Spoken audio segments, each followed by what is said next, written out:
Ibu, what's going on, brother? What's going on, fam? Ibu's mic's not working. I think he's done a mic switch in the countdown. Look at this guy. He keeps you people waiting. What, 7 minutes? 7 minutes, bro. 7 minutes. Me and Anna were locked in, ready to go. You get me? And Ibu comes along, being mad unprofessional. Don't know what he's on. Don't know what he's smoking. He's talking in the private chat, talking about work calls. I don't believe him. The chat don't believe him. No one believes him. It's Sean Ross for sure. Yeah. Sean's just calling him on air and just like ignoring us now. Okay. All right. Bear with us, Sunny Boo people. He'll be here in a couple minutes. He will be here though, obviously.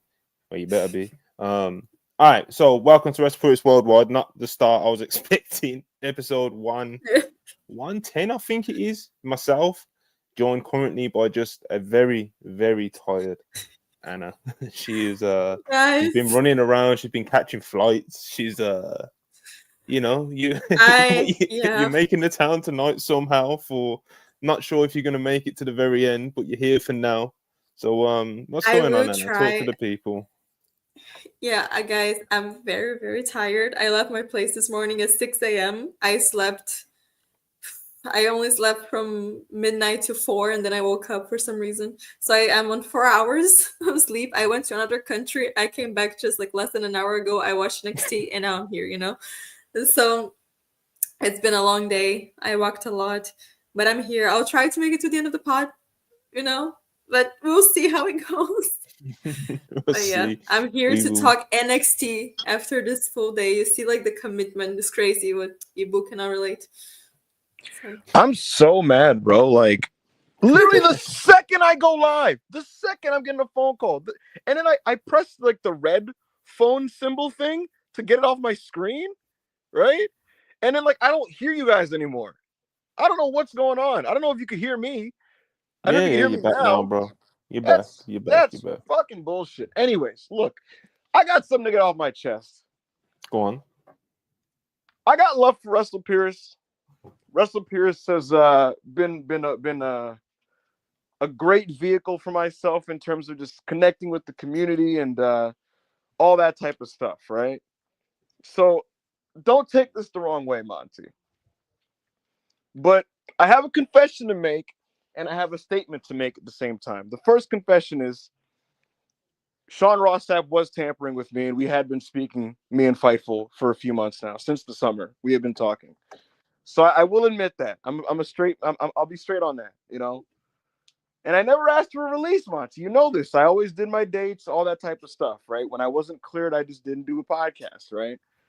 But even with that said, I've had issues with WrestlePurists HR, and the truth is, Monty, I've received a lot of inhumane treatment. And I'm going to publicly declare this now. I've been treated very inhumanely by the people that run WrestlePurists behind the scenes. See, Monty's the public face, y'all know Monty, right? But behind the scenes, he has a whole team of lawyers and guys that kind of put this together. And I don't really like those dudes. And Monty knows that. I got my issues with those guys. But that's cool. That's cool because I've been talking to my main man, Conan. And we got something for them. You know what I mean? All right, bro. I'm letting you go uninterrupted too long with this one. I got something for them niggas. Plugging out, bro. Oh, man. It's worldwide, baby. I'm here. Like the title says, we're going to talk about the Continental Classic, guys. We're going to cover it. We're going to give you guys the results, our opinions on the matches. Anna is cooked as fuck, as she said. She's also very cold, hilariously. I'm very cold. This podcast is going to be a fucking game show contest. We're going to see if she can make it to the end without passing out. Can you imagine Anna just like falling over midway? It just slowly tilts down. Literally. But yeah, we'll talk C2. We'll talk NXT Deadline. We'll answer whatever questions you guys ask. There's certain topics I don't even bother putting in the title because I know y'all are going to bring it up anyway, and we'll just get into it. So look, man, if you guys want us to answer certain questions, I'll do my best, and we will talk about whatever you guys want to talk about. You guys steer the ship as you usually do. This is your show more than anything. And so the priority will be the super chats. So you guys can send them now because we're going to start the super chats right now. All right, we're going to give priority to the big spenders, I think. You know, we're carnies now. You know, Ibu's Ibu's recent actions, it's infecting all of us. You know, the promotion wide thing. Just a chill guy, Meatwad Gonzalez, $20, appreciate you. Do you guys think there is an upside in Bobby or Shelton world title run, or do you guys think the age plus they're from WWE factor should be why it's a no? No agendas, and this is not saying they should win before Hangman Kenny, Jay White, Swerve. Jay White. Y'all like him? Yeah. Hey, right now, who's better right now? Right now, I'm talking this season. I'm talking the last couple games. I'm talking on the stat sheet. Who put more points on the board right now? Is it Jay White or Shelton Benjamin? I'm not going to answer the question. I'm going to just leave it to the audience to answer the question for themselves. To answer Meatwad Gonzalez, the man who ran up on me in Newark, New Jersey. This is the guy that ran up on me in Newark, New Jersey. He's a fucking maniac. I'll tell you what, Monty. I saw Shelton at a certain level. Pressure jet. It was like, bro, nigga, I'm trying to enjoy this fucking show. They didn't pay for it. Let me enjoy this fucking show with my free tickets. Nigga run up to me like, stop talking about Jay White. Who are you? What the fuck? But like, what the fuck? It feels like the Dave Chappelle joke. Bitch, my family's here. You know, but look. I saw Shelton at a certain level, right? And then I watched him wrestle. And that first match, I was like, all right. And then he kept doing it, Monty. Like every match, he's just awesome. And now I'm like, yo, I'm kind of locked in on the Shelton Benjamin, Monty. Like I'm like, this is the best he's looked since like. Oh wait. Yes. Like, what the fuck? This is better than his like post-Fed stuff from like the 2010s. Because with that stuff. He did Ring of Honor and he didn't respect it much. He was like, this is some bullshit. And then Noah, he was up and down, right? But Shelton's been fucking awesome. And I feel like he knows how to use his size better, pause. And he's just been great. That Kyle Fletcher match on Dynamite was excellent. So I wouldn't give him a world title, but hey man, you might have him challenge for certain other belts. You know, I might, you know. See, this is the thing. This is the thing, fam. Like. What's with up? your nasty hypothetical against Jay White at the start, yeah. So who is putting up more points than Shelton Benjamin in the last month in the ring? Like who's doing that? Bro, Shelton's legitimately been AEW's best in-ring performer this month. That's what I'm saying, bro. So it's to try bring that up as a dunk on Jay White, fam. It's not fair, is it, bro? It's not fair. No, but like, here's the thing. The stats aren't close. That's the thing. That's the thing. If you said Fletcher, that's a conversation. If you said Commander, and I'm not even like the biggest Commander guy, but Commander had a great weekend for himself.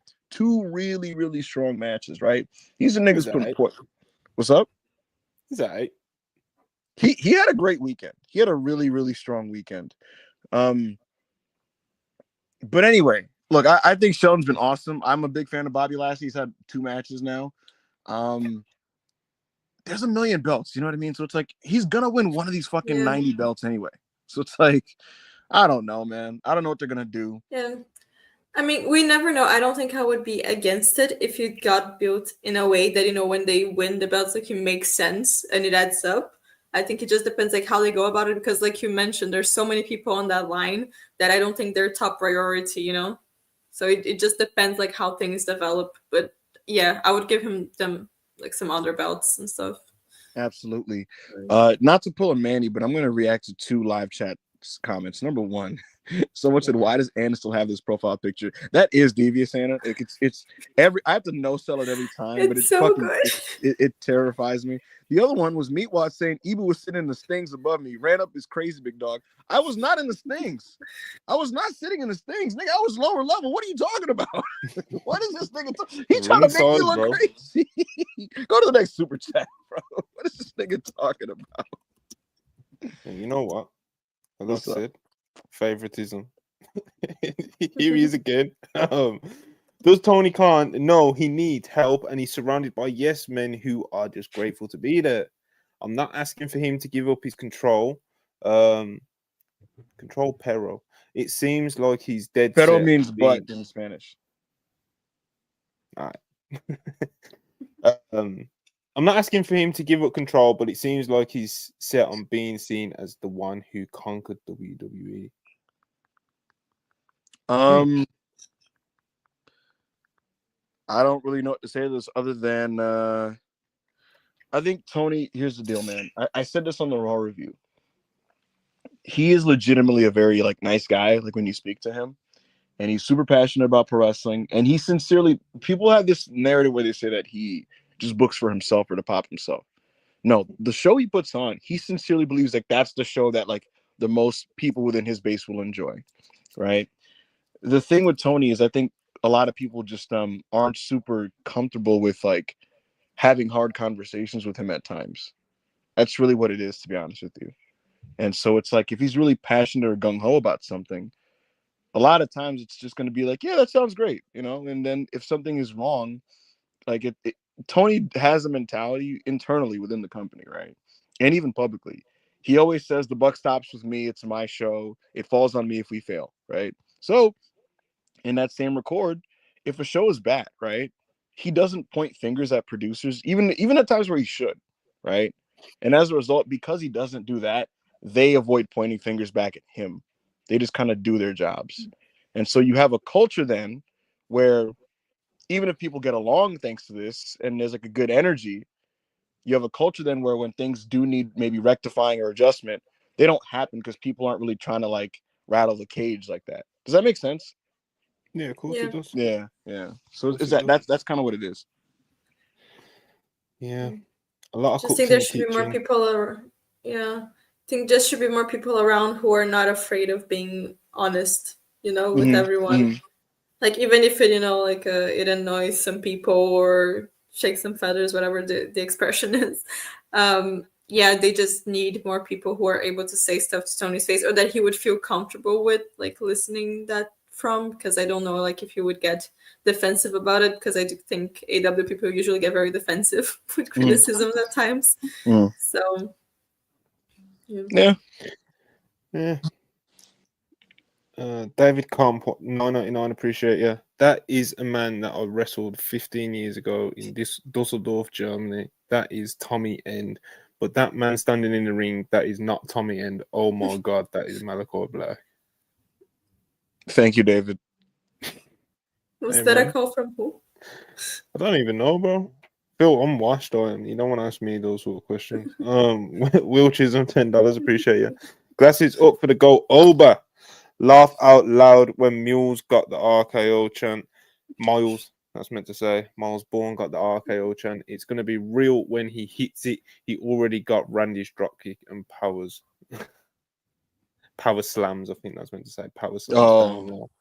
He does have a good dropkick. He's pretty decent, you know. Yeah, I like Miles Bourne. What do you think he did? Yeah, I'm a fan. I like his. He has some shooter elements to his game. He's also just kind of a textbook worker. He's kind of emulating Randy Orton's very much like do things very just executing basic moves really, really well. The power slam, the drop kick. I'm a fan. He shaved his head, and usually when wrestlers shave their head, it's an aura boost. And so he's gotten that. Excalibur. Excalibur. It makes sense. It does make sense, though. It was Excalibur. Should have been. This is what I'm saying, bro. I'm washed, bro. I should have been able to put 2 and 2 together on that one. Was that the actual call, or was that a parody when he was crying? I think that was the actual call. It feels like a real quote, that does. Especially with how many people knew exactly who it was straight away. I guess. He's a lame commentator. But yeah, no, I like Miles Bourne. I'm a fan. We'll talk a little bit more about. Go ahead. Yeah, I was gonna say that it was the first time I ever saw him like at all. I don't think I ever watched him wrestling before. Maybe I did and I forgot because he's bald now. But I think like he was pretty solid. But in the ring with those other, like 3 people, he was the weakest link. I think it was pretty clear. But I mean, he was solid enough. What blows my mind I'm not bought in yet. Still. What I'm just impressed with the fact that he's deaf. Like he's fucking deaf, and he he's just deaf. wrestles. Yes, he's deaf, and And he wrestled. Oh, I didn't know that. Like how do you do that? You know, like how do you? Now do I that? feel bad for talking shit about him. Oh my, I didn't even talk shit. And I I was just like, said it wasn't the strongest. Like, oh my god. it's pretty incredible. Yeah, no. It's not like you fully cooked him. Talking like, like you full fine, on, like. Anna was like, he's mid. I'm like, well, he's deaf, and she's like, oh shit. Oh, but that's really nice that he can do that. It's like quite impressive. No, Big fan now. he is coming along. He's coming along. I'm a big fan of his team with Heights, and I've been advocating for Heights to get more to do in NXT, and I felt very vindicated on Saturday, Monty, for his performance, because I was making a lot of NXT fans salty when I was saying, but why the fuck are they not doing more with a fucking Olympic athlete who went into Korakuen Hall and just got over in his first fucking night? That's somebody who's clearly special, and you have him, and he's just in backstage segments doing skits. Can you let him wrestle? And look what fucking happened. That was his first showcase match, Monty, since coming back from NXT, from Excursion. That was his first one. He had not had any prior to that, and look what you saw from him. So I felt very vindicated, and I loved his performance, and I thought that match was really, really strong. But hope he actually leads somewhere though, bro, because like they kind of obviously they got this. I think it was the Battle Royal or some shit, or some qualification match or something. So I hope this wasn't just like, we wanted to give Fraxium a good match on paper, you know, and now they just kind of like fall back to what. No, you gotta follow through, and you have to. That's what I'm saying. Yeah, two guys in their 20s with potential like that. Sema Jenner's for 314. 9.99, appreciate it. People hate the Mox angle. Do you think World's End is too soon for Hanger to win? I think it'd be premature, and Orange Cassidy should win with Cage cashing in or Cope saving. Hanger clearly the long-term guy. Well, John Moxley isn't hate the Mox angle. Anna's so out of the loop. Yeah. It's some of the recent angles have been a bit shaky, and not the best week. Yeah, not the best. They try to dump like cleaning fluid into like Orange Cassidy's mouth, and it was just very silly. I thought the promo on Collision was just like, you know what I struggle with, Monty? He cuts these very like severe life or death promos, right? And it's just kind of hard to feel that weight and seriousness because like the crowd doesn't really buy it sometimes. Every week, fam. Right, that's what I'm saying. He cuts these kind of like these like really severe promos with like this flowery Tommy and adjacent wording, almost Bray Wyatt-ish in terms of how vague it is, and then it doesn't feel like the stakes are that high. Like that's what it is. He's talking like the universe is about to just be exploded or something. Like he's about to just end the world, and it doesn't feel like AEW is under a threat. It feels like he's just the leader of a bad guy group in the company. And then you have these angles like Orange Cassidy where it's like he looks so dumb. What did you expect running out there to take on 4 people? Of course you're gonna get hogtied and abducted. And he got abducted. It was like, this is so silly. They're picking him up by his limbs to bring him backstage, and then Mox is basically like, and now it's time for me to pour the potion down him. And it's like, this is so silly. I think John Moxley's an excellent pro wrestler, and I think that the end parts of this storyline will be really, really satisfying when like we get there. But in the meantime, they're gonna have to find ways to keep this like feeling important and big and exciting, and it'll be fun to see FTR work the Death Riders, but you're gonna have to keep having him work main eventers. Hangman Page, Monty, the one highlight I'll say is like every time he stands across from John, the fans get really excited about it. They get really excited about it, and they still really love Hangman Page. So we'll see what goes there, but I don't anticipate he's losing this belt at World's End. If you, to be completely honest with you guys, and I can say this because it's not even like a definitive thing, it's just my opinion. I don't think he's losing this belt for a number of months, to be completely honest. Yeah. Yeah, I was just gonna say, like, I'm quite surprised that people are not liking the Mox story anymore because, you know, like 2 weeks ago, it was everyone's favorite thing ever. But I do think something that, you know, I don't know if people are gonna agree or is gonna be, you know, is that I think that the jump that they did from, okay, now the baby faces, they're reuniting and they're gonna fight for the soul of AEW, and then like by next month, Private Party and Garcia already had titles, you know what I mean? I feel like it could have been over like a little bit longer period of time because they won those titles and they immediately got caught in their own stories in their own fields. They're not involved with the Mox thing anymore. And now the thing that felt like a big company threat is just in a vacuum again because, you know, Garcia won, he's a babyface, Private Party won their baby faces, and they didn't get attacked by Mox. Like nothing happened, you know? So I feel like that disconnect, it's something that affected the Mox storyline as a whole because like one of the best things about it was that how he had that feeling of the over thing through the whole company, and then it just disappears out of nowhere. So yeah, 100%. That was kind of one of my things. It's just he's bullying Private Party for not progressing. He fucking hits one of the dudes. He hits Isaiah Cassidy's hand with a hammer, and then like they lose in Collision to I believe it was Yuta and Claudio, and then that was the end of that. Because then Private Party the next week they beat the Iron Savages. Tony Schiavone claims that they have a bunch of momentum, and then they what's it called? They freaking they win the tag titles against the Bucks, and then now they're just kind of hanging out and they're the champs. It's just really weird. Like, why are they not going back after them? So for me, like some of the disconnect is just some of the characters are very inconsistent in what they want and what they're trying to do. And it feels like just a lot of important people in AEW don't care about John. Like in universe, right? They don't care about John. So it's like, how much of a threat really is it if like a lot of these big time dudes aren't really going after him? But we'll see how they execute this 4-way thing at World's End. Again, I don't anticipate this being the end of his title run. All right, so that's the 10 and 20s.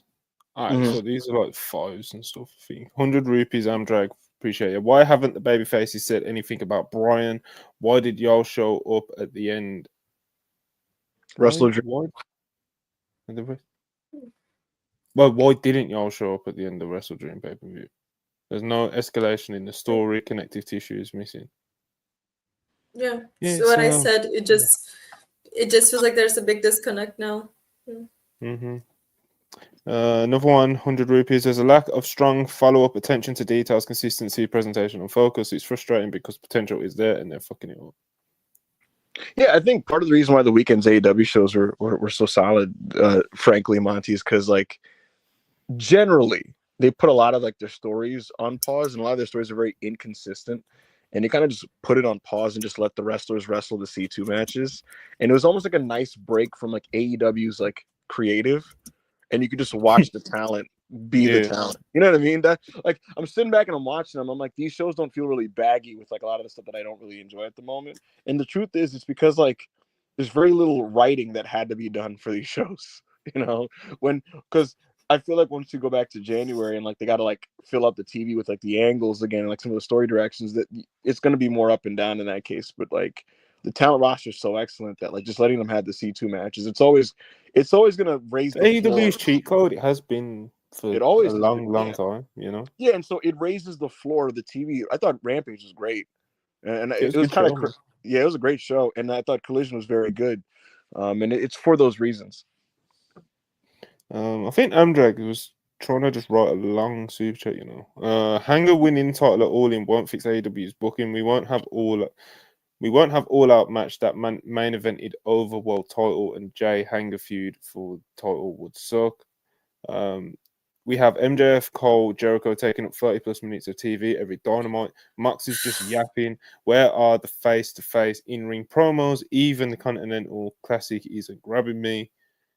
Past All Out. Amdrag was going on. Post All Out TV equals bad. Fucked up both Hangers follow-up. Build up for Dragon's final countdown. Wrestle Dream ending gave me hope, but it's downhill from there. He's going off, bro. He's just going off. Hey, listen, man, I hear you. Thank you, Amdrag, for the passion. We appreciate I it. agree with everything. Just a chill guy. No, I'm not skipping it, bro. I'm favoritism firm, you know. even when the super chat's owning fucking chill guy again, $4.99. Monty, how do these Okada struggles feel? Ain't even need the money clip. Listen, bro. My issue isn't with Okada the wrestler. Even in my rant, I was saying he's one of the greatest wrestlers of this generation. It's why it's so frustrating. He weren't sleepwalking this past week, bro. That's all I'm asking for. The match with Mark was one of my favorite matches last week. Straight up. I like Okada when he tries, bro. He's effort in the Garcia match. I'll never forgive him for that, you know. I swear. Because I know Garcia was like blaming himself and all that bullshit as well, because he's all young and that, and he's like so like invested in his own work, like. But nah, bro, I'll never forgive him for that, you know. But I'll give him his flowers for this past week. He had 2 good matches, man. Kale 50 pesos. The number 1 brand in S&E, the land Sports and of entertainment. Queens. Sports and entertainment. Yes. So I'm washed, bro. The number 1 brand in sports and entertainment, the land of queens and kings, the promised land of prospects, NXT. Hashtag it comes with a lazy eye. Hashtag help me. So, as an update for the audience, Kale was excited for Julia's NXT run, right? And then Kale said, "I'm gonna watch NXT." And then Julia lost the first match to Roxanne, and then he was like, "Fuck NXT, this show fucking sucks." But Kale's out of his mind, so Kale continued to watch, and then decided to make an NXT good bit, right? And as you guys know, sometimes you become the bit. Sometimes the bit takes over you. And Kale started to tweet things like, am I unironically starting to like this now? Is this bit just consuming? It's the man of become. Yeah, and like the symbiote took over. Now Kale like can't stop. Now Kale like it's almost like a reflexive reaction. Someone will be like, "Hey, how was your day?" And he's like, "NXT." And he's like, "What?" You know. So, yeah. It's a very fascinating process to monitor. This is why you shouldn't indulge in extensive bits, folks.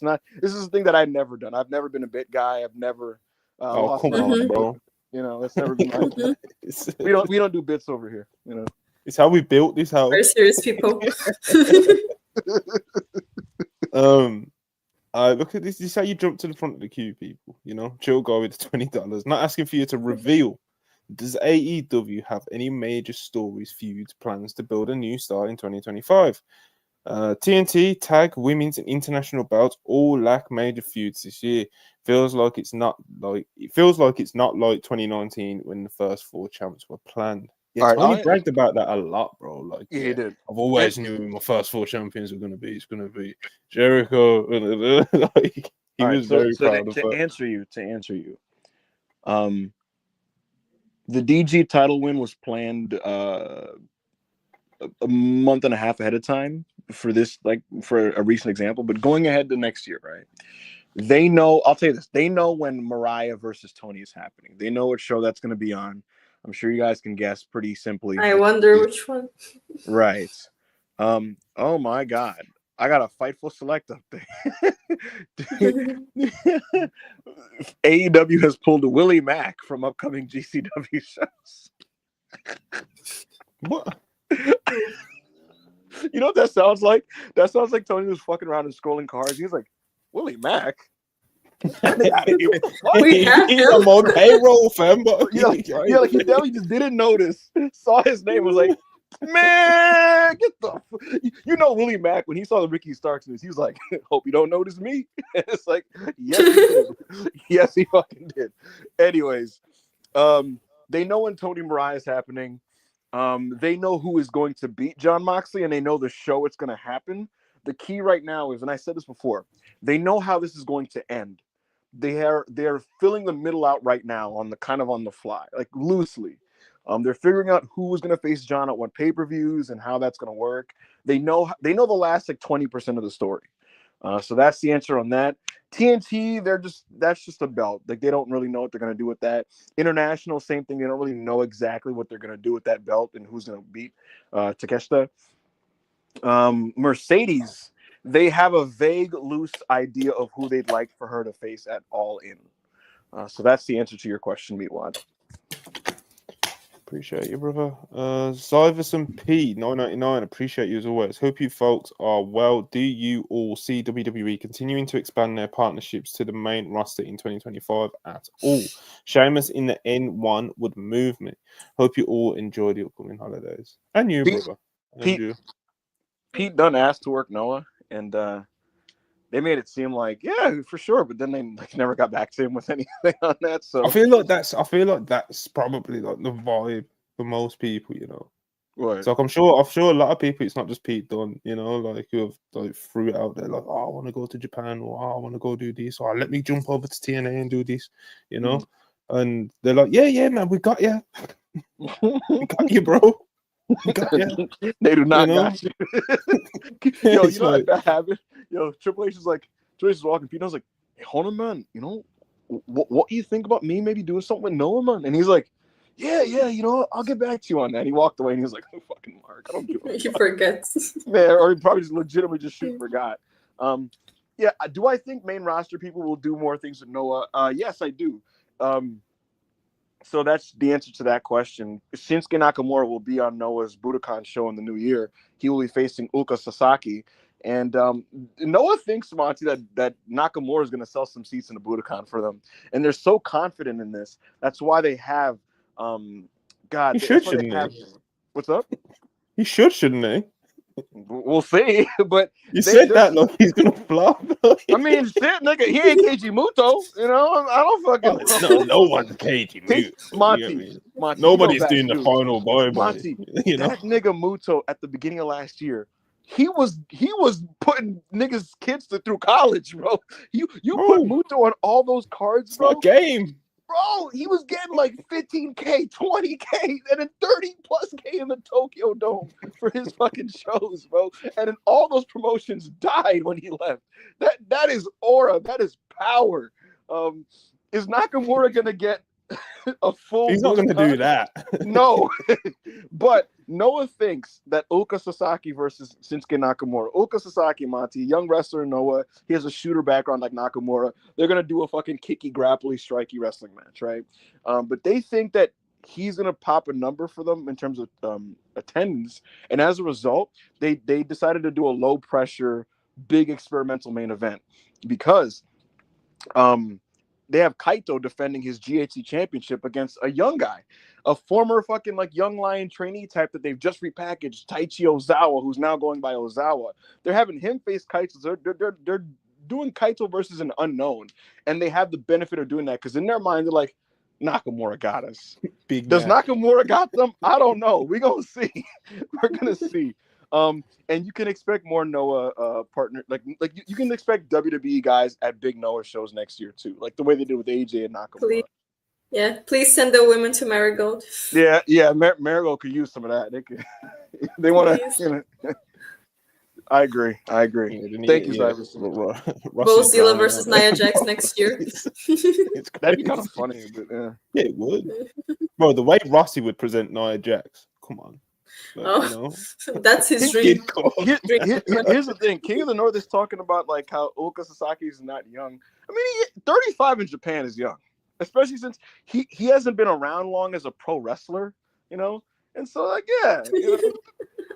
If he's not like 10 years in the biz, and you know, fair enough. He's not. Yes, I'll let you get that off. You know, he's on the ascent as a wrestler. You know, the way that Damian Priest a couple years ago was seen as like a new guy, even though he's like fucking 30. He was like 37. Yeah, but that was always bullshit for me because he'd been on Ring of Honor. He'd been around. Right.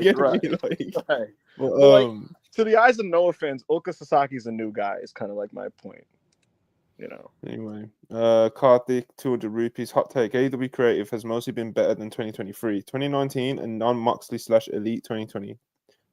It's just WWE's creative is a more sophisticated than theirs, as opposed to being compared to Reigns and Corbin.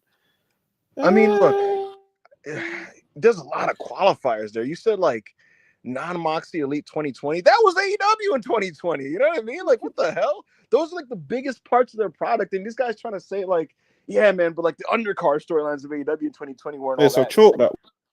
Yeah, so like, fuck that one. I'm throwing that one in the garbage because, dude, John 2019 was like, you know what I mean, rookie year.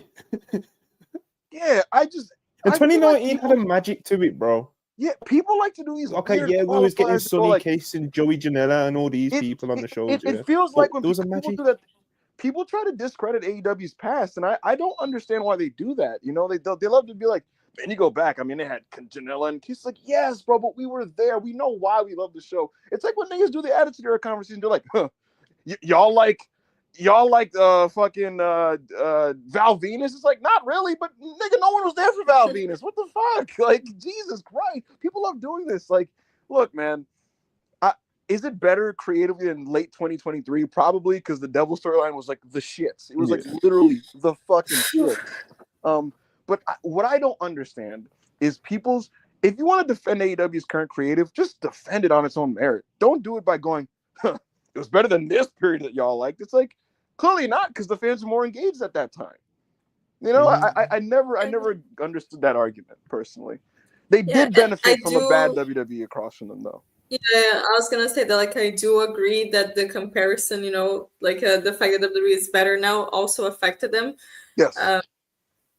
But like, it is worse, you know, like it is worse. Yeah, like I don't know. It's like objectively worse. If you watch the Dynamite from this year versus the Dynamite from 2019, 2021, just like the feeling is different. Like the program was so much more enjoyable, the way that would flow and everything. So yeah, of course there were still stories in the middle that were imperfect, but I would say it's overall way more consistent than it is now. Mm-hmm. AEW was never a perfect product. There's always certain things that aren't the best, but yeah. Sammy Guevara and Scorpio Sky, like that whole like that was a weird thing. That was weird. That TNT. The American what was the name of the group with the American something? Are you talking about the one led by Lambert? Yeah. American Top Team. Oh my god. Ugh, I don't care. I will confess it publicly now. I'll confess it publicly now. I like them. I don't care. The liberals can get me. The Sammy Guevara storyline, that was bad. That was shitty. Yeah. Dan Lambert cutting promos on the wokes. Dan Lambert. So yeah, it was never perfect. No, never perfect. Right, never perfect. You know what? Let me not say too much. Go Birds, $4.99. What star rating does the Gunther Balor match need to be for Balor to be a serious singles guy? 3 3/4. I would say a 4. Yeah, I like Balor, and it's a Gunther match. You know, like I feel like if it's one of those situations that if you fuck up a Gunther match and the Gunther match is bad because of you, because you know it's not because of Gunther, you know. So if it's a bad match, like you're gonna lose some goodwill that people might have left, you know. So it's a lot of eyes I trust on Balor, but yeah, he has to prove it. He still got it, you know. I'm gonna be honest with you, Monty. I think it's just gonna be safely good, like realistically. Yeah, so do I. They'll have a professional wrestling match on TV. Which truthfully, that's not good enough to be a like WWE main event guy, in my opinion. But no, but I don't, bro.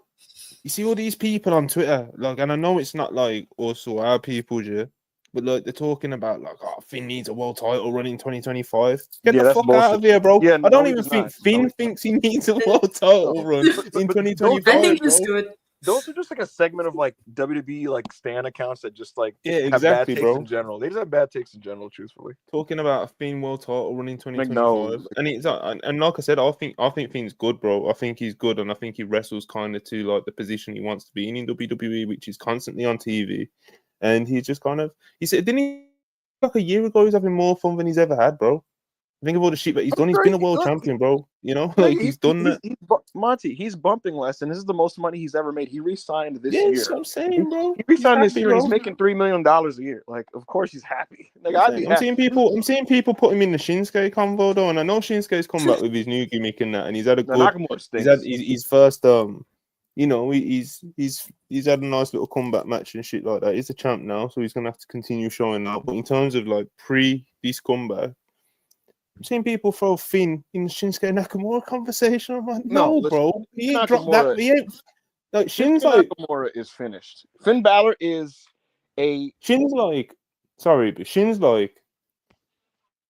He's like washed, but like not fully washed. Like if on the right occasion, if everything lines up, he can still do it. It's like I thought the match that he had with Muta, I thought like his performance in that and the way he showed up for that was like good. And it's kind of similar to like, but Naito's better. It's like, you know, Naito has like 3 special performances a year in him, you know? Yeah. And obviously he gets more opportunity to do that because he's still like a top guy in New Japan pretty much. He's only just started to slowly slide down. Whereas Nakamura obviously don't really have like the opportunities to like really like rise for something like he did for the Muta match. And like I said, to that point, the match, he looked pretty good. For his US title win, he looked pretty good. Do you know what I mean? But I don't think he's going to have like 10 good matches in a year.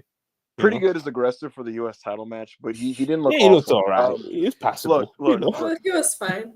To that point, I actually do think this is why I keep saying Nakamura should just go back to Japan and spend the rest of his career there, because I do think whatever there is inside of his body, he'll get the most of it working over there. Because if nothing else, he'll be a star, and like he could help out a bit. You know, maybe do some big star tags in certain matches, and you'll probably get some like Nakamura, like 3 3/4 over there. I think within the scope of WWE, with where he's at right now, he's one of the worst pushed men's wrestlers on the roster. But Finn Balor's not that. Finn Balor is a 3 1/4 solid pro, whereas Shinsuke Nakamura is he's a toothpaste tube that doesn't have any toothpaste left. But thank you for the super chat. Sprouts 499. Phoenix and Conan note an NDA can't stop you from talking about inhumane treatment, right? Also, hashtag Hyrule Husky will fail. Come on, man. Okay. Trixie 499. Do you guys believe Rock not working Mania? Need him to stay away so Cody can work someone good. In brackets, Punk, please. Well, the thing with the Dwayne stuff is that I believe like some of the reports in the sense of like WWE, because I believe they did this up until quite late in the day last year, bro, where like WWE are going to move forward with what they've got planned. No Dwayne, you know, and if Dwayne pulls up on January 2nd, like yo, I'm in for Mania, then they're going to work him in, and Dwayne's going to do exactly what Dwayne wants to do. But I do believe the reports that are saying that WWE are currently, as of right now, moving forward, like Dwayne's not going to be there because it's Dwayne, bro. I don't even know if Dwayne knows he's going to be free for it. But I think he will. I don't know. Do you want to know when Rock for Mania last year was finalized, or technically this year? It was finalized. I don't know, like mid-Jan. The end of January was when it was finalized. You want to know when the talks began? The beginning of January. That's what I'm saying, bro. It's Dwayne. Like he'll pull up, and it will be kind of late in the day. But he's not. I don't think that Dwayne's not that much of a dick. Well, actually, I don't know, bro. I'm gonna say like Dwayne's not gonna pull up in like March and be like, "Yo, I'm in." I'll tell you what the vibe is right now. The people in the office in WWE are like, no, Dwayne's not doing a show. Meanwhile, Triple H is quietly sweating. Like he's just sitting there, like sweating. He's like, yeah, everything's on track with the plan, yeah, for sure. And he's like fucking gulping and gasping for air and shit. So we'll see what happens. Patrick the Heel, 499, giving Stephanie Vaquer the North American title and letting her have the RVD ECW TV title style run with it. I wouldn't complain, but I think that's not the direction. I think the direction is Julia's going to win that title, the NXT title, at New Year's Evil, and I think she's going to face Stephanie Vaquer Mania weekend, and Vaquer is going to beat Julia, and then Julia will then leave NXT. That's what I think is going to happen. Just a chill guy. Ego, a lot of emojis going on there. Kill him with a smile. And that Tavion and Axiom grappling exchange had me bricked up as fuck. Tavion versus Julius Creed. Hashtag need that. You're unhinged, you know, brother. You know that. You know, he got off to a bad start with the ego gooning, but he got out to a good ending, you know. No, but it's just like the way he's. Yeah, it's a bit much. The way he articulates himself, man. Like, I get it a little bit. Corey David, $5. Ibu almost killed me with the over to AEW rumors, but do you think Tony is looking at any NXT talent to poach Soul Rookie in AEW? Soul Rookie in AEW would be crazy. I mean, that would be very cool. He's not looking to do that, even though he probably should. Like, if I'm him, and I actually had a conversation with someone at AEW last year about their recruiting process and all that other stuff. I'm not going to litigate that conversation, but I kind of was like, yo, y'all know how these developmental deals like work, right? You know, like you could, like if you want to, maybe inquire about some of these guys if they don't work out in the main roster. And the person in AEW basically expressed to me that, like, yeah, they got a lot of really like good raw prospects down there, and like we really should be looking into some of that. But to this point, they haven't, to my knowledge, and that's kind of where that stands. Yeah, and I would say as well, like I don't think.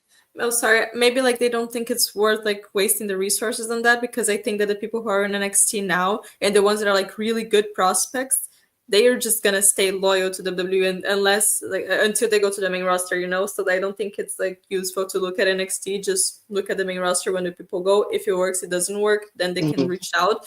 But reach out to them in NXT, I think it's just like a waste of resources. I don't think it would work. You know, maybe that's their mentality as well. Got Yakuza 94, $5. What are your thoughts about Dave's take that every show besides Raw and SmackDown are cold at the moment? That includes NXT being cold too. I mean, Dave is just going by like numbers and facts, and that's just what the numbers and facts would suggest from a rating standpoint and an attendance standpoint. Even SmackDown is trying to figure out where it's really settling on cable, and that's kind of all over the place, isn't it? It's all over the place. It's very much fluctuating week to week. There's some weeks where it does really bad, other weeks where it's like this seems good for cable, I guess, but they're still kind of figuring it. We'll see where it comes for Mania season. But yeah, NXT, it's in a weird situation where it's in a lot more homes now in CW, but people don't really use that network like that, and the show is not doing as well as it did literally on USA when it was last there. So NXT from a rating standpoint is also cold, and to be honest, numbers would suggest that Dave's assessment is correct. So there you go. Super Chatter's name I'll never say. 499. Jada Parker might just be the woman version of Alba. Obvious superstar. Her ceiling is higher than other young prodigies like Tiffany, Willow, Rocks, in my opinion. Willow is crazy. I wouldn't call her I wouldn't call her the female version of Alba either. Like it depends what he give if he's me just back talking shot. ceiling, it's just Look, whatever. I'll, go on. I'll say this. Yeah, I don't know where the Willow thing came from. Willow Nightingale could be the face of AEW if it was my promotion, but I do think Jada has something that's gonna really help her on the main roster that some of these ladies don't have, and that's like she really knows who she is, and like I believe her character when I see it, and she carries herself in a way where it's like there's an it factor there, so much so that like there's matches she has that aren't all that, but like it kind of doesn't matter. I think Lyra Valkyria is technically a better wrestler than Jada Parker. I think Zoe Stark is probably a better wrestler than Jada Parker. But if you notice with those women, they kind of struggle because like they need a lot of creative help to kind of sell the audience on who they are. I don't think Jada's going to have that type of struggle when she gets up there because she has an ability to communicate who she is in a way where I think people will kind of take to it pretty fast because of how adept she is at doing that. It's just they did with Tiffany as well, though. To be fair, going off like the super chat names. Yeah. Obviously, Willow. We throw that one out. Fucking Willow, bro. Like, come on, relax.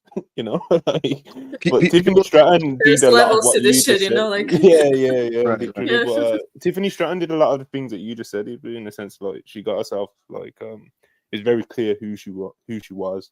And how the audience was meant to receive her, and they took to her. Remember her first Elimination Chamber match? I think like last year or earlier this year or whatever it was. It was still kind of early days for her on the main roster, and like she was getting like the loudest reactions and stuff, and they were doing the Tiffy time chant and all this and that. And but yeah, Jada Parker, I agree with everything you said. I think she'll connect pretty quickly, and she won't need the same sort of creative help as a Lyra or Zoe Stark. Nothing against them. We've seen this with the Bobby Lashley Swerve match, bro. The most important thing in wrestling is aura. It's the most important thing in pro wrestling. Point blank, period. Just a chill guy. 499. Ibu is in his CM Punk Collision era. This shit crazy. Who's he shoving backstage? Spill the tea, Anna. Anna knows I'm a good man that pays his employees. That's not even true. That's not even true. That's not even... He tried to attack Monty backstage here at Worldwide, just to get fired, but we're stronger than that. Here's the thing. I do that for different reasons. Sometimes you gotta like let Monty know, that like you gotta just give him a noogie. You know what I mean? Just give him a little swirl. Bro, remember how Anna said tried? He got wrapped up, people. So don't worry about that. He got put. He got put on the naughty step. I gave him that CM Punk guillotine. He got put on the naughty step, and AO gave him a talking to. AO do not be giving me talking tos. He did, bro. He wagged his finger at you, told you to be a good boy. That's fucking crazy. Thank you, Meatwad. Push 499. So, can someone give me some light on the Death Rider stuff? It's at unwatchable territory for me. Jesus. Hurt Syndicate and some of the CC saving AEW for me. Unwatchable is funny. I mean, I'll tell you, and I'm telling you. What a downfall. Some of these angles are insane. A little weird, Like it's only so many times I could see Marina Shafir like beat up Orange Cassidy, But the light I'll give you, Hush, is that they know what the ending is, and the ending is great. It's one of those stories where they're just right now they're in the figuring out month by month phase. Like they knew how it was going to start, They knew everything up until Full Gear. Now they're in the uncharted waters of, all right, what are we doing with them this month? And so that might be tricky and it might fluctuate month to month, but your light at the end of the tunnel is that the ending is awesome. CC, yeah, the Continental Classic had a mid start for me, but this week I thought was it really got going. It really, really got going, and we'll talk about that once these super chats are done. Yeah, we gotta get through these. Yazora Hart, $10. Appreciate it as always. Where do you guys fall on recent talk about AEW stacking wins on older guys / WWE talent? Shelton, Bob, Cope, Christian, and heck, they've even protected Billy Gunn historically. Does TV age matter? I think it's case by case, bro. That's my Yeah. quick answer. yeah. TVH does matter.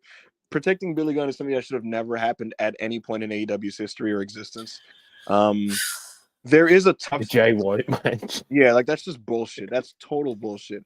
I love Shelton Benjamin, and I think for the Hurt Syndicate act, he should be portrayed strongly. But there is a conversation to be had about like, do you need to prioritize some of these dudes that we've seen since like the Ruthless Aggression era in like 2004, 2005? And it's kind of a hard balance. It's a hard balance. Sometimes you want to give them some credence and credibility, but it's also like they're not your future. So I think the key really is just while you use some of these guys, you should simultaneously be building up some of your guys too, which they're doing with Fletcher, but they could be doing an even better job with other guys.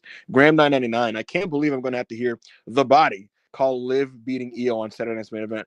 I've accepted Rhea Liv will never end. Ibu promised in October, and creative has just continually broken me since. Well, when I promised October, that was part of Rhea Ripley's injury.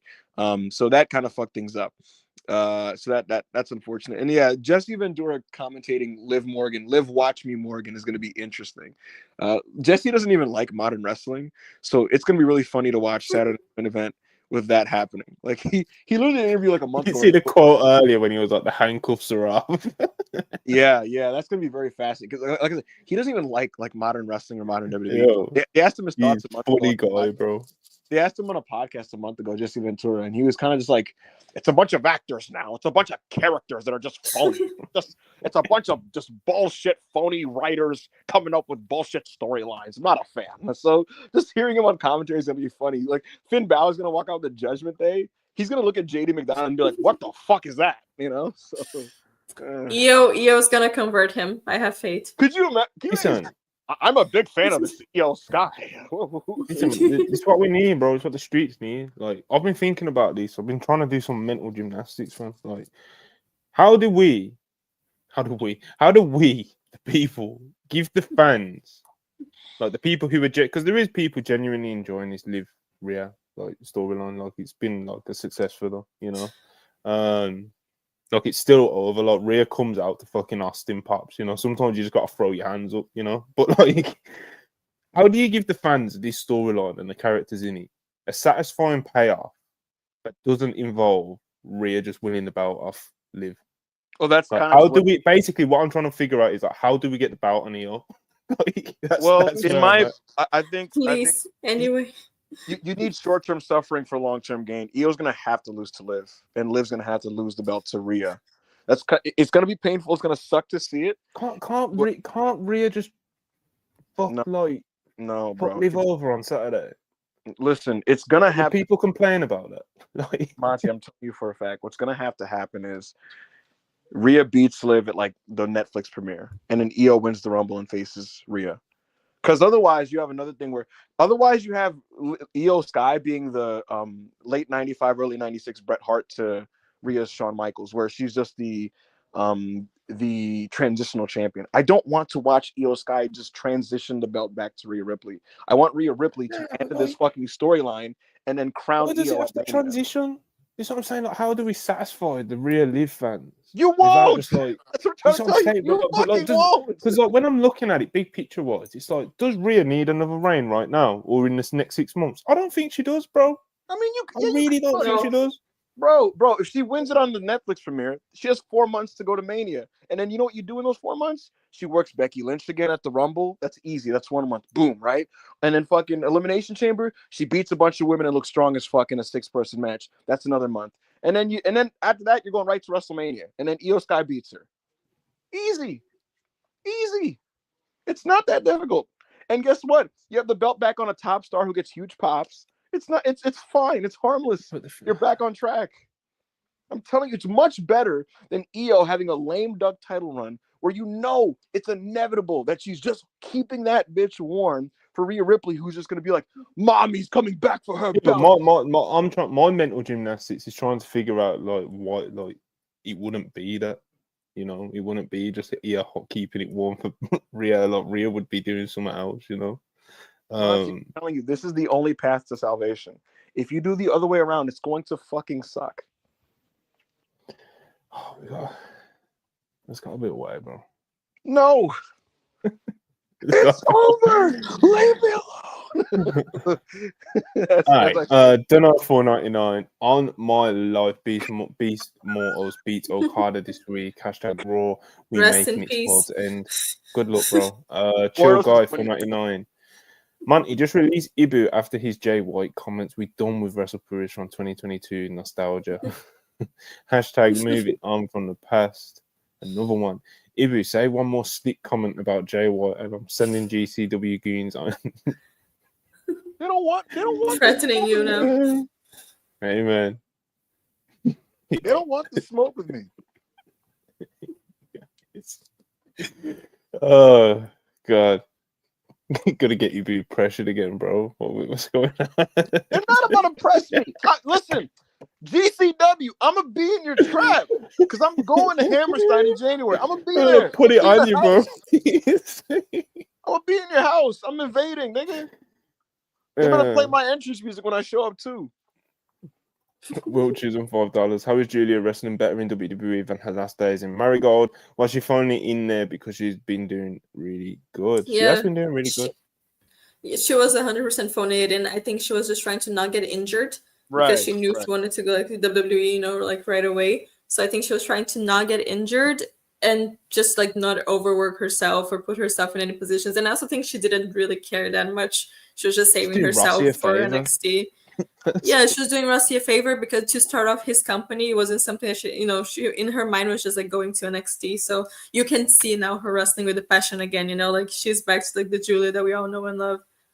I think I've seen a tweet or a quote or something where it was like she's really enjoying like learning the American way, you know, the TV way, you know. So it seems like she's really enjoying what she's doing, and like you said, she's doing really good, man. She's doing really good. She's a natural.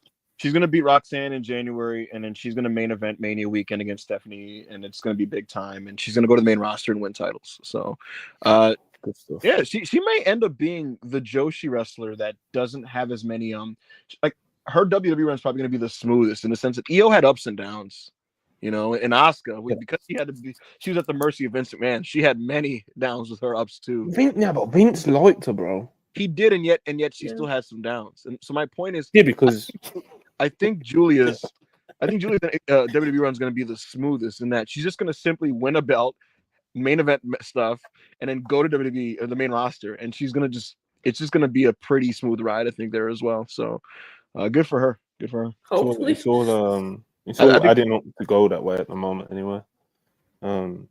So yeah, good shit. Ryan 699 Canadian. Give me a brand split. Hurt Business, Ospreay, main program on Dynamite, Cole Fletcher, Swerve, Hang on Collision for the next 6 months. It depends what's going on with this new Shockwave show that news has been quiet on, but we'll see how that goes. Black Yakuzu, $5. The Proto Star, Kyle Fletcher, good on you for saying the full name, pinned Okada on Saturday, and not only was it not the main event, they immediately cut to a commercial and I almost lost it. That is a little crazy. Like I didn't notice that when I was watching it, but they should treat that like a crazy momentous thing because it is a momentous thing. You beat Okada. Close the show with that, fam. You gotta treat that like holy fuck. Okada lost to somebody. They're so bad at putting together like the TV structure and placement and stuff. Yeah, I think I did a tweet about it or something last week. But it's just like I watch some of the things that open somebody like, especially like Collision and shit, because it's like. Some of the shit that open the shows is crazy, I think. Yeah. Been like just like examples like what the super chat says here, bro. It's like, how do you not have that moment in Fletcher's career be the main event? Like, it's just, I don't know. Zion Burks 499. Despite the decent week, I feel pain in the current state of AEW. Imagine if it was Swerve, Danielson 3 at Wrestle Dream, and Hanger versus Swerve 5 or 6 at Full Gear. So people are just. You know, shoulda, woulda, coulda. Yeah. Anjan PN $5. 3 weeks till God returns to take Nuge back to the promised land. Also, TK, stay away from him. Get a job. Hashtag we done with the minor leagues. Hashtag IWGP coming home. Anjan is talking about Kenny by God Omega returning to the Tokyo Dome to take on Gabriel Kidd on January 5th. Yeah, man. Hush 199 Shinsuke stuff is sick in ring low, but why do I feel like this isn't going to be a solo act? Do you think they'd give Nak a show? Who the hell good with him though? Like, what the heck? I don't know, man. I don't know. No idea. Lady B, $5. Takuya Nomura of the Astronauts, his BJW Big Japan contract is coming up. But that's just me tossing. Like, William Regal is a freak enough to like know that and like be like, do the Astronauts want to come to WWE? But that sounds like a cursed thought, and I feel like that's something. Yeah, you shouldn't be putting it out there. I was gonna say that's something that would traumatize the Puro heads. Don't even throw that one out there. But yeah, Lady B, $5. When will they start promoting Wrestle Dynasty? I fear they will just be like, oh, it's next week. And where in the world is Kenny Omega? They're not really gonna promote it much on their show, to be honest with you. I don't anticipate that happening. Dev to Dust, $5. Ibu's a Yankees fan. Does Ibu like Manny Rivera or David Ortiz? Listen, I don't want to talk about baseball. Juan Soto, go fuck yourself. I respect David Ortiz. Truthfully, it is what it is. SMG, $5. Do you guys think Darby is still planning to climb Mount Everest? Will affect plans on him beating Mox for the belt? That's a great question. He intends. Yeah, he still wants to do it. Yeah, he said it earlier at the.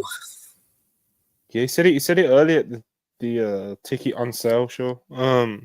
Yeah, I don't know, bro. I feel like anyone who's, like our audience probably knows at this point. To be fair, the Worldwide, this is a big house at Worldwide, so probably not. But Tony can't be letting Darby go through with that, bro. Like, what are we talking about? Like, what are we talking about, bro? Like, would he let the starting quarterback at the fucking Jags go climb Mount Everest? No. Like, what are we talking about, fam? Like, I get it. You don't want to be like, oh no, you can't do this because like AEW's already like set a precedent there. You can kind of like do your outside projects and whatnot. But bro, where the fuck's the line, fam? Because like if Mount Everest isn't it, then fuck. Like what the fuck? And we're not saying Tony has to stop him from climbing it forever, but for the period that they have like planned that, okay, we need you here as a champion from this time to this time. Like, come on, Darby. I just realized. Yeah, like if maybe his contract's running out, and fucking he's gonna do it as a free agent, because there's just no way you can be paying someone like a guaranteed full salary contract and then fuck off for like 5 months to potentially die on Everest or some shit. Like, what are we doing, bro? How can you let one of your top athletes do something so dangerous, bro? Climbing Mount Everest ain't no joke. It ain't just like going hiking and having this cool experience and you get to take a peek, bro. People die, fam. Even now in 2024, bro, people die trying to go up that mountain, fam. I prefer you not do it. Real quick, my bad. Dev to Dust, you said Manny Rivera, and I had a disconnect in my brain. If you're talking about the great Mariano Rivera, I mean, that guy's the closer, man. That guy is a Yankee legend, one of the great pitchers in baseball history. A man who's made me happy throughout my life. So I just wanted to toss that out. I felt sacrilegious if I didn't mention this. Yeah. Ryan 699. I'm buying the all-time low stocks of Trick. Main roster will help hide his faults. Give him a Ludwig feud to pull out his potential. Yeah, bro. I think personally it's a good time to buy Trick Williams stocks because my overall opinion on him has not really changed at all. Like, don't be thrown off by the fucking Ridge Hollands and the Ethan Pages and Sean booking him and just not booking him the way that he should be booked as somebody who needs to still come along as an in-ring guy. He still needs to kind of get to that level and he's below it. I agree with that. But saying this to Anna before we went live, Trick Williams is just straight up, he's too likable to fail, bro. He's too charismatic, he's too likable. The main roster audience will connect with him like that. Like, it will happen. Yeah, but it's going to determine how high he climbs because he will 100% be over. But the question is, do you want to be Jey Uso and LA Knight or do you want to be Cody Rhodes? And that's going to be dependent on how good his wrestling is. It's still success, though. Like if he gets a fucking Yeah, no, Jey that's what Uso level, you he's get going, me? Like, he's going to be successful, and he will be over, and he yes. will sell merchandise. But it's like, will he be the fun party act that you will see frequently featured because of how charismatic he is, or will he main event pay-per-views? And that's going to be Yeah, up to him and his wrestling ability. Thank you, Ryan. 100%. Because genuinely, if he like nails in ring all of a sudden over the next 2 And he's a years or main event something, guy. then, yeah, he's like him. You get me? But it's a wild super chat from Luigi. Yo, that's the CEO Recent Luigi of recent fame. $4.99. You guys are fast. What the? Ibu, keep talking. Ibu, keep talking greasy about Switchblade, and you're gonna end up in the same shadow realm as the UHC CEO. Hashtag bang bang gang. Hashtag guns up. Hashtag catalyst. This is a literal threat. This is a murder threat on the podcast. This is wild. This guy just threatened to kill me. What the fuck? Each $4.99. Hey Pete, keep doing great work. Appreciate you. Am I the only one who's kind of disappointed with Jamie Hayter's booking except match with Villa? No, absolutely not, bro. I think No, you're not. most of us have mentioned it. We're on the same page. Yeah. Yeah. We're with you, bro. Chill guy $4.99. These Switch shooters don't play. Say one more thing and you will feel Switch strokes soon. Hashtag talk soon. Yo, Ibu, you bring in a lot of aggressive energy to this. That's are crazy. Yes, I'm not gonna put myself in a position to catch any strokes. Andy, 100 rupees. I feel apathetic to many modern wrestling matches when I don't care about the stakes. That's true.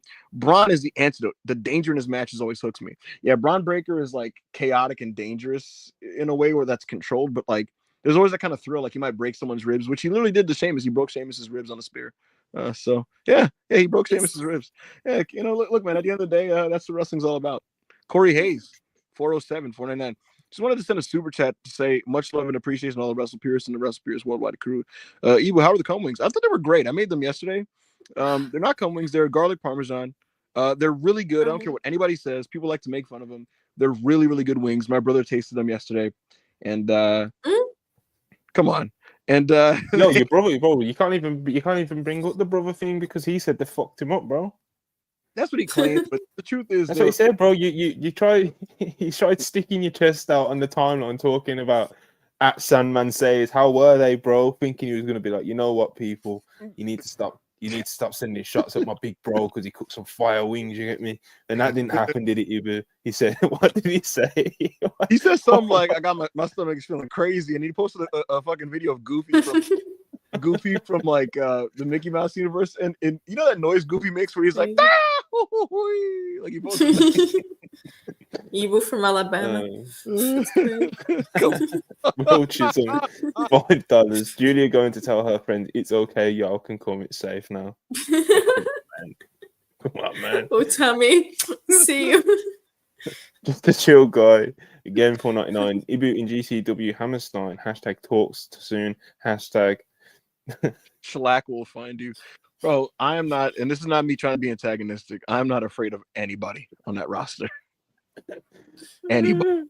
I'm taller than like 85% of them niggas. Oh, come on, bro. Anthony, I am. $5. What the fuck?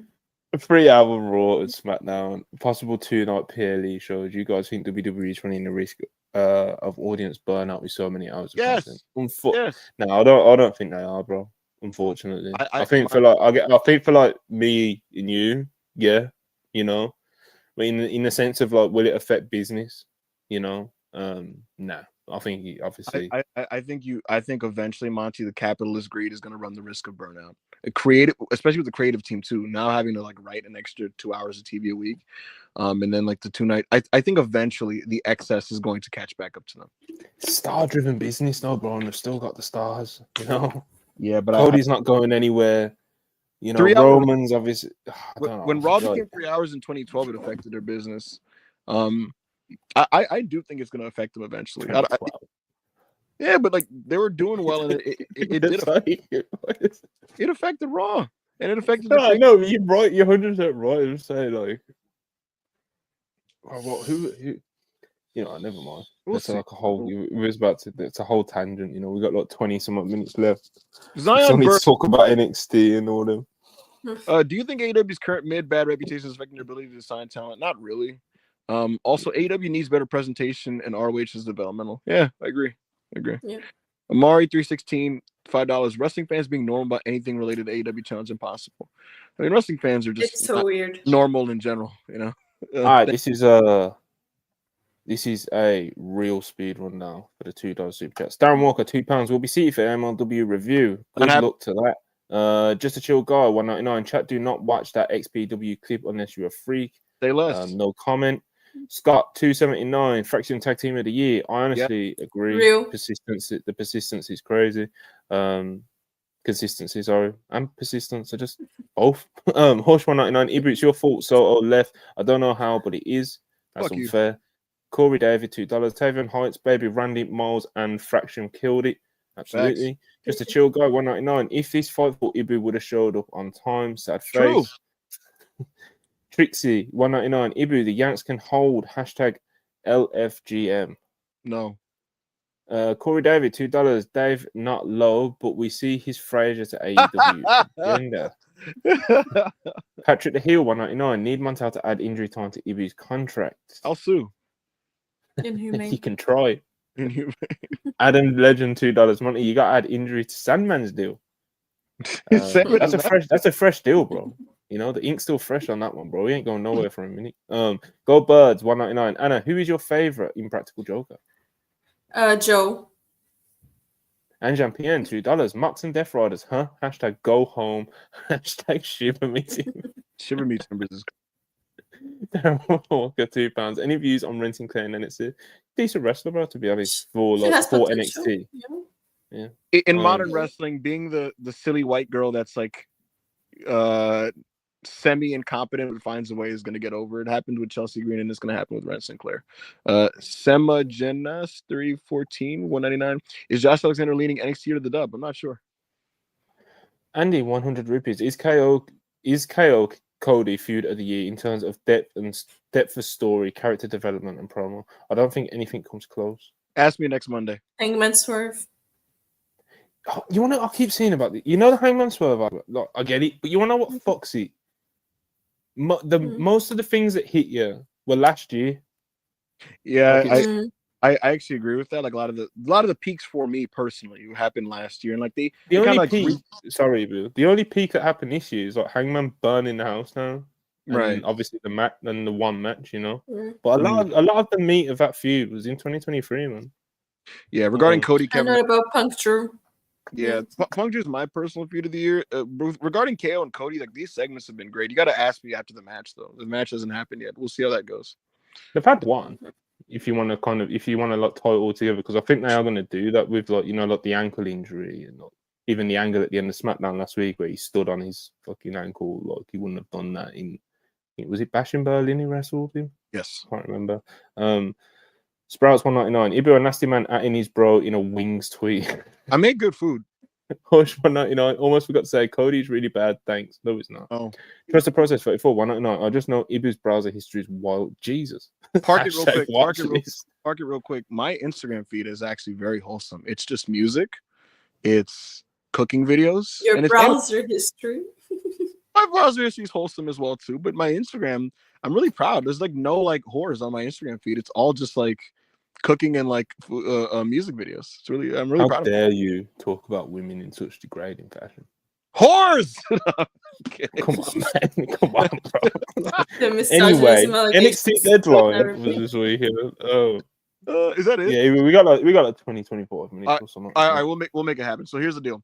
AEW Rampage. We had Daniel Garcia defeating the Beast, Mortos. We had Kazuchika Okada waking it up after a very disappointing first C2 match. He had a good one with Mark Briscoe, and Mark Briscoe was unable to beat Kazuchika Okada. We also had Ricochet and Commander, and I saw your star rating on the spreadsheet, Monty, but I thought this was fucking awesome. Ricochet, good.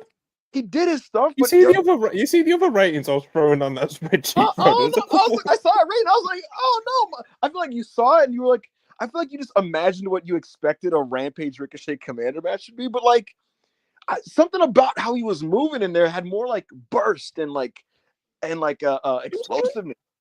So I thought Ricochet in particular looked like better than normal.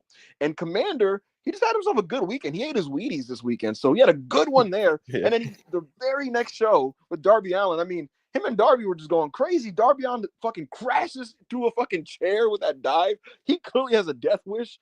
They had a very, very, very strong match, I thought. Kyle Fletcher got a big win on Kazuchika Okada. He cheated. There was some referee shenanigans, and he got the win on Kazuchika Okada. Big deal. A win is a win.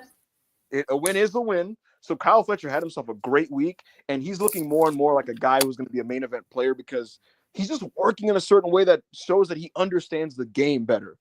He's getting great heat in these smaller venues as well. The other big C2 match on Collision was Daniel Garcia versus Mark Briscoe, a more subdued wrestling match, a babyface match, but Mark Briscoe actually pins Garcia, who is the TNT champion. So we'll see what implications that has post-tournament. If this has the same rules as the Japanese tournaments, he's going to get a title shot. And I'd love to see that. Mark Briscoe won with a burning hammer. Finally, a wrestler post Kenta Kobashi using a burning hammer as the fucking finish and not a near fall. Stop bastardizing this move. If you're gonna do a burning hammer, it has to end the match. Stop fucking kicking out and doing shot faces. If he wants to do a cutthroat drive, he can do it. You know. Anywho, for me personally, Monty, the matches that stood out, or what stood out to me as a whole from those 6 matches, is 2 things. Number one, the C2 matches really helped the BNC shows this weekend. Really helped those shows from a structure standpoint and a match quality standpoint. It felt like fat-free AEW. It's like AEW without the shit you don't like. You know, that's my one takeaway. My other takeaway is Commander was awesome. Fletcher's figuring it out even more. And Ricochet looked really good. What were your big... Oh, and also DG. It's weird, man. He's one of those wrestlers where it's like he doesn't jump off the page. He doesn't give you gifable moments. So, like, I feel like sometimes you can lose what's supposed to be appreciated about him, but his stuff is just so solid. And I thought his Mortos match was like, it was good in like a very Bret Hart 1993 type of way, where he's just figuring out how to beat this monster. But I enjoyed every match that I watched from the C2 over the weekend. What were your takeaways from the C2 stuff? Main takeaways, obviously, kind of just to echo a lot of what you said about Kyle Fletcher, to be honest, bro. He's really like coming along at a crazy rate, like the past few months since he shaved his head and stuff. You know, like this particular part of his heel run. It just seems like he gets it on quite the level for where he's at in his career. You know, so yeah, hopefully he keeps going strength to strength there. Ricochet Commander, like you said, was you know, Ricochet actually kind of there's some promise there, you know. A lot of people kind of got a bit spooked out by his run up till this point, you know. But there might be some life there. I think there should be, probably is, you know. What else we got?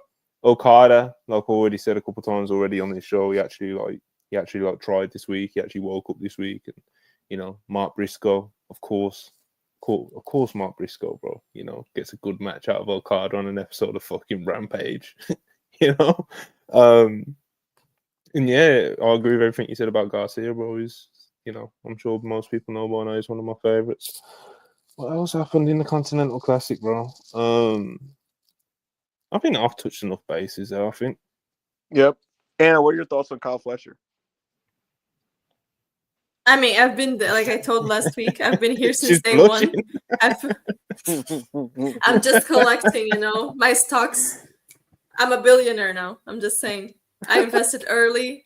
I was there from the beginning. I saw the vision, and it's been proving me right. So, absolutely. I no think complaints. his improvement from last year is crazy. I have like the one complaint, and I know it's such a stupid complaint, but I hate the name, like the Proto Star. It's a silly nickname. It sounds like prostate, like, you know. Every time they say it in my mind, like English is not my first language. Every time that I see it written in my mind, it takes like 5 seconds for me to read it as Proto Star, the prostate. So that's just a very stupid complaint, but like. Well, hopefully everything's all right with Kyle Fletcher's prostate. I know that everything's all right with his wrestling. I remember. You know how you think I rated the Ricochet Commander match a little low, but you know there was something I didn't like about it. You know, what didn't you like? You know, obviously because like neither of those guys are going to be getting like fully booed, are they? You know what I'm saying? Okay. You know, you see the moments where like Commander was trying to like lean heel and almost have like a heat segment. No, there's a derby match. Derby match I'm talking about. The Derby match. After Derby hits the chair and he does that crazy dive to the outside. And Commander, like, he tries to heat it up a bit, heat it up a bit. And I was just like, what's this guy doing, bro? Like, it just was not working for those couple of minutes, But yeah, it kind of just hit me. I was trying to scroll through the match ratings chat to make sure I've actually like touched on everything. But well, there you go. Transitioning to WWE, one quick thing. Unfortunately, Raw will be mostly women's wrestling tonight. No, I'm kidding. What's that unfortunate, bro? Great thing. It's awesome. It's great and progressive, and I'm locked in on the three. Yes. On Raw. Go women. They're gonna do Dakota Kai and Liv Morgan. They're doing a triple threat between Ivy Nile and Lyra and Zelina, and Raquel and Rhea are gonna main event in a no DQ match. So, yay, women, awesome. Let's go. I'm sure all those matches are gonna be really good. My brother said, "I'm kidding. Come on, I'm locked in." Yeah. Come on. I'm kidding. This is what I wanted, not Braun Breaker and Gunther and Sheamus and Seth Rollins and Sami Zayn. No, I hope the matches are good because on paper none of them really excite me. I wish I had a button for the goofy sound. He's like, but yeah. We'll see how it goes. I'll talk about it tomorrow on the Raw review, or I might not. We'll see what happens. In other news, last Saturday was NXT Deadline, and they did the 2 Iron Survivor challenges. The winner of the first one, Ebo and Fresh. I hate those motherfuckers. I hate those. Myron's like a legitimately nastiest podcast going. Deplorable human being. As a podcast from the clips I see and shit, bro. Like that's like the worst one. They are horrible. They are horrible. But Ibu on the round table. Ibu of bigotry. Anyways, look, hopefully the ladies kill it tonight on Raw. I will totally be rooting for them. NXT, we had 2 Iron Survivor Challenge matches. The first one was won by Obafemi, who made his return. He took the place of Eddie Thorpe. And Oba came in last, and he just beat the shit out of everybody who was in the match. He was slapping down and just kicking Nathan Frazier's ass, Wesley's ass, Javon Evans' ass, and then he just started giving like Ethan Page like repeated unadulterated. Come on, man. Come on, man. That first of all, Fresh is an ugly nigga. If we had time, I'd tell you to look him up on Google and put him on the screen, Monty, but we won't do that. Fresh is an ugly nigga. Don't do that. Obafemi won the Iron Survivor. He beat the shit out of Ethan Page. There's a spot where they're both in the cage, and he just starts like throwing him around. That was like legitimately funny, admittedly. Ethan Page is like Miz on steroids. But this came down to Obafemi getting the double choke slam off and doing a double pin, taking the lead for getting 3 pins. And Javon Evans, he does his like cool cutter. He tries to reach for the pin, but ultimately he's unable to match Obafemi. And so he just barely loses. And the story they're telling seems to be that Javon is close. He's very, very close. And I think that Evans versus Femi is going to be your Mania weekend title match, which is very exciting. I'm a big fan of Javon. I think he's very, very talented. And Obafemi is awesome. Anna, are you moved by Obafemi? Yes, I am. He's a monster. Like every time he comes out, every time he steps into the ring, he just has like such an intensity about him. The way he does moves, it looks like he's actually murdering people. Like I love it. I love it. I see the vision with Obafemi. For me, he has to win the NXT title and be like the longest reigning champion or something. I don't care. Just give him the world and have like Javon having to like go over that mountain that is Obafemi. I think is a very interesting story. It's better than Tony D'Angelo taking the title off him. But yeah, he moves me. He's just a beast. He's a monster. I think WWE is very good with him, like in their future. Absolutely. Monty, what did you think of the opener? It's cathartic, seeing Obafemi just bowl out there, bro. People have been asking where's Obafemi? You get me? And it's like, it's just not the same when Obafemi's not around, bro. You know, it's like your food's got no salt. You know, it's like shit's just not the same. You know, colors aren't as vibrant, bro. You see when Obafemi, when he bowls out there, bro, Anna says it, you see the intensity, you see the aura, you see the presence, you see this animal. He walks out there. Fucking Ethan Page like sacrificed Javon Evans to the outside when he made his entrance. That was a nice little touch. But yeah, Obafemi, Iron Survivor, as soon as he walked out there, it was obvious that it should have been him. And yeah, he's going to be beating Trick Williams, bro, and he's going to be NXT champion. And I wouldn't be mad. Either of your guys' suggestions, you know, whether it's he goes on and just holds the NXT title for like fucking 400 days, fuck it, you know. And if he holds it for a couple months and drops it to Javon Evans at Mania weekend, I think that could be an amazing moment. So, it's just he's very close to can't miss. I think Obafemi, bro. Like, what a talent. Like I said, I want to see Tavion Heights face him, and I think those young men should study Kensuke Sasaki versus Takeshi Morishima from Noah in 2008. That is a big motherfucker versus a bigger motherfucker. They just fucking it's glorious. I watched the other day. I was like, this is Tavion Heights versus Obafemi someday. But yeah, man, I'm a big fan as well. I'm also a big fan of Jada Parker and Lola Vice, who had a pretty stupid match, truthfully. But they have enough intensity and cool factor.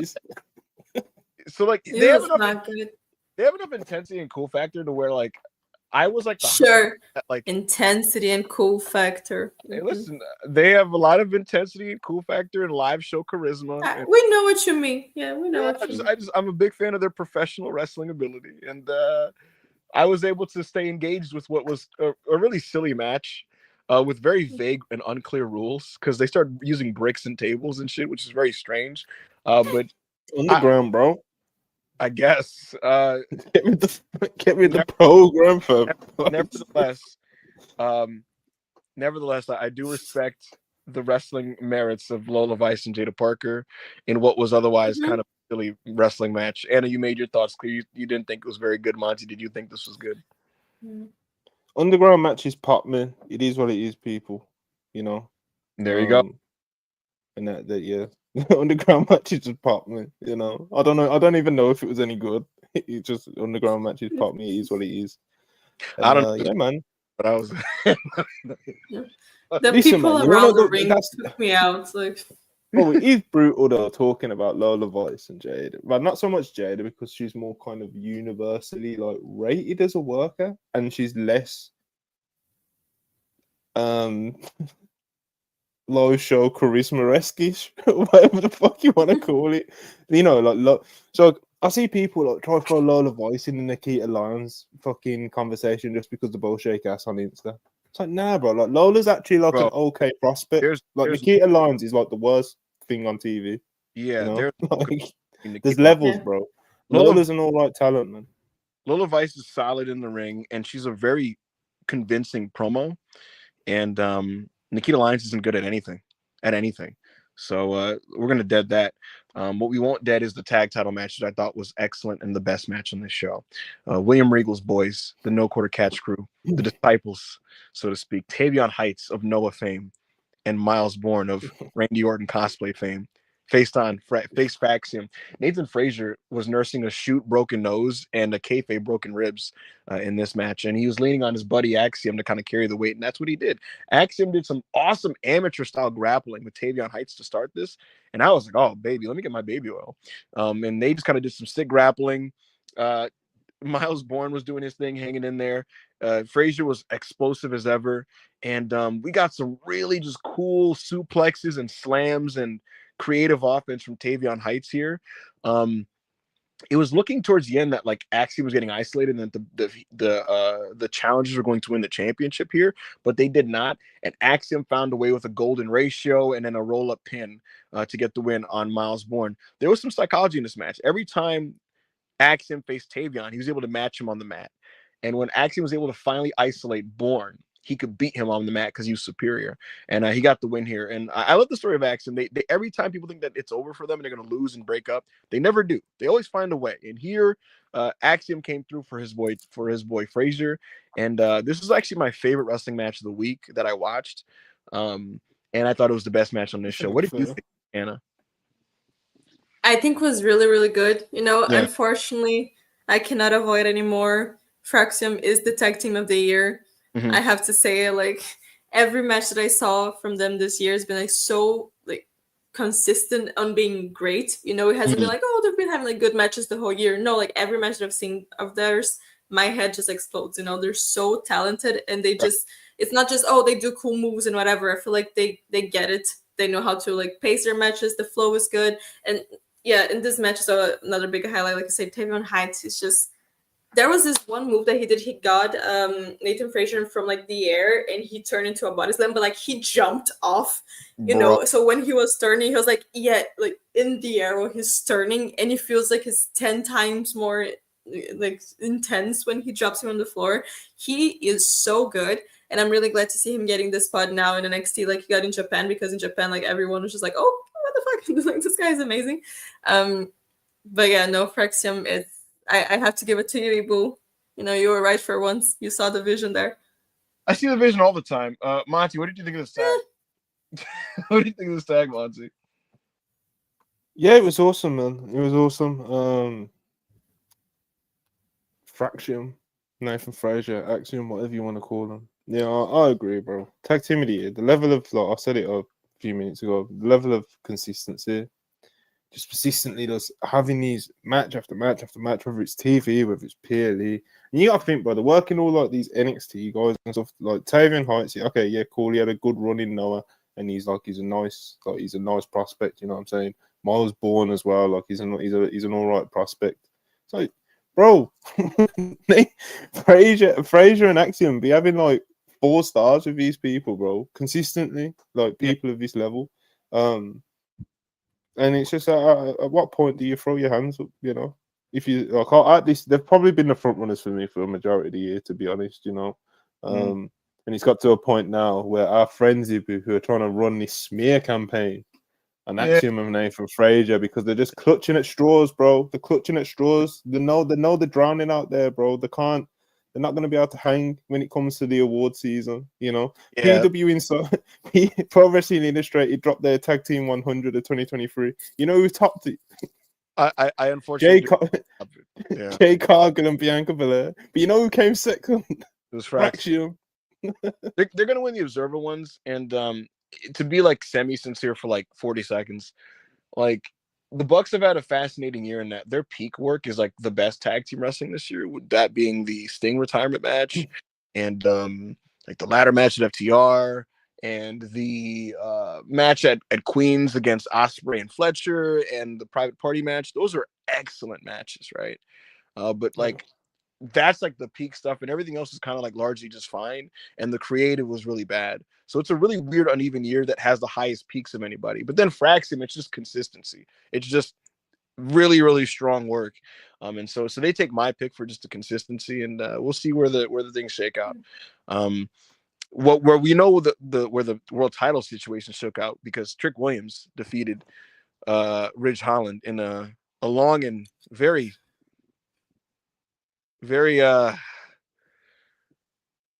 much there wrestling match. Ridge Holland kept in the match. Yep. Yeah, it was a match that happened. Holland kept attacking Trick's neck, teasing the Big E thing subtly. They did the Mick Foley spot where his head was caught between the ropes, and it was long and dramatic, and they definitely thought they were having an epic, and ultimately Trick won with the Trick shot knee. I thought this was very, very there. Another Trick Williams 2.5-star match on pay-per-view. It was not bad enough to be called a bad professional wrestling match, but it wasn't good enough to be called good, in my opinion, either. It was just kind of a wrestling completely match. Unproductive, bro. Keep saying it. Yeah. No one has completely failed Trick Williams with his second reign, bro. How are you feeding him guys like Ridge Holland and fucking Ethan Page again after he's just feuded him, bro? How is a guy like that meant to get any better? Like, Ridge Holland, bro. Give me a break. Come on, man. Yeah. Did you like this, Anna? It was a match that was there, like Trick. He has everything else, but like the ring is just.